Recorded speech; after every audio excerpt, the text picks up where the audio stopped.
فيديوهات في بيت نعاس، الصور ديالو هو وياها في لوطيل يعني صور عاديه ولا صور يعني؟ لا ماشي عاديه. لو كانت عاديه ما كانوش غادي ينتقلوا معايا الشرطه لعلمك. يعني صور مخله بالحياه. وخلى بالحياه في بيت نعاس. كنقول لك شنو الصور غتكون في بيت نعاس؟ شنو غيكون فيها في النظريه ديالك؟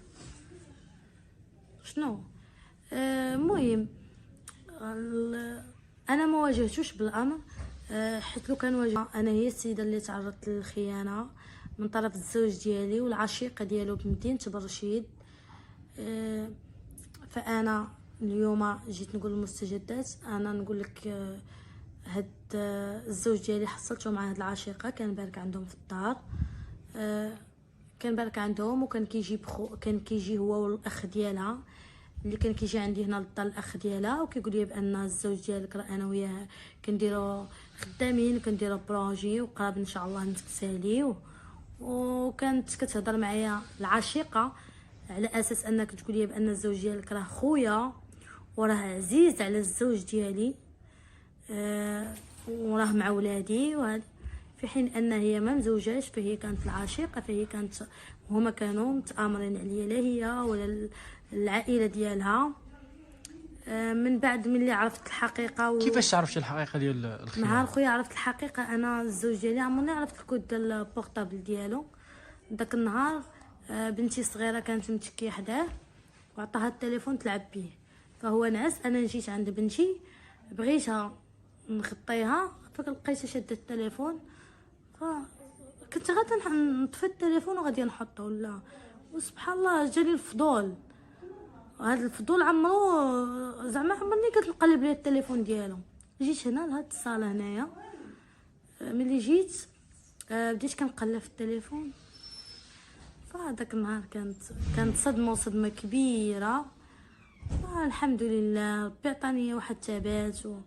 المهم هزيت هذاك الشيء كامل حطو عندي في البورطابل. يعني شنو هما الفيديوهات والصور اللي لقيتي النوع ديالهم؟ عندي فيديوهات في بيت نعاس، الصور ديالو هو وياها في لوطيل يعني صور عاديه ولا صور يعني؟ لا ماشي عاديه. لو كانت عاديه ما كانوش غادي ينتقلوا معايا الشرطه لعلمك. يعني صور مخله بالحياه. وخلى بالحياه في بيت نعاس. كنقول لك شنو الصور غتكون في بيت نعاس؟ شنو غيكون فيها في النظريه ديالك؟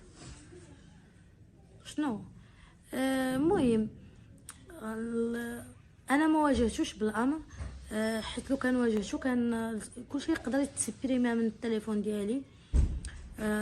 خرجت عند واحد صحاباتي، ومن الحاله ديالي ما ديك الساعه ما نقدرش نقول لك، ما نقدرش نصورها لك كيفاش كانت. لغات توجهت للامن الدائره بسلام جوج، فقالوا لي ما يمكنش لينا ننتقلوا معاك، والخيانه كاينه في مدينه برشيد. فمدينه برشيد حتى هي مدينه وفيها الامن. يعني توجهت لمدينه برشيد، درت الشكايه ديالي، انتقلوا معايا، انتقلوا معايا الامن ديال برشيد، فمشكورين من هذا المنبر. من بعد ما عطيتهم الادله فاعتقلوها. السيده اعترفت بالمحضر عادي، ما عندهاش هي مشكل، معترفه. تم الاعتقال ديالها. غير المشكل اللي كان في الاول بان قالوا لي غادي تكون التقديم من بعد يومين. كان داك النهار تعتقلت فيه كان الجمعه، وقالوا لي الحد غادي يكون التقديم. يعني انا داك النهار بعدا ما جيت حتى الليل من مدينه برشيد، الغد مع الصباح خارجه نجيب غير الفطور لولادي. فكنتفاجئ كيجيني التليفون بان كيقولوا لي دابا عندك التقديم حيت الحاله الصحيه ديالها قالت ما كتسمحش. فتفاجئت، كانت مفاجاه. فما عرفت كيفاش ندير. مشيت بالحوايج اللي كنت مسخره بهم، مشيت توجهت لمدينه برشيد. الحمد لله كان التقديم، ولكن داك النهار انا ما كانش ندير محامي. الله كيف كنت غندير محامي حيت ما كانش الوقت. جيت بالليل الغد مع الصباح، في حين ان هي الزوج الاخت ديالها انه محامي وكانوا معاه اساتذه اخرين. وملي كان التقديم هاد الراجل بيدلا ديال الزوج ديال الاخت ديالها عطا واحد التصويره اللي هما باركين كياكلوا في الفيسه، ماشي خطوبه، وكيقول لهم بان راه كانت خطوبه. يعني هو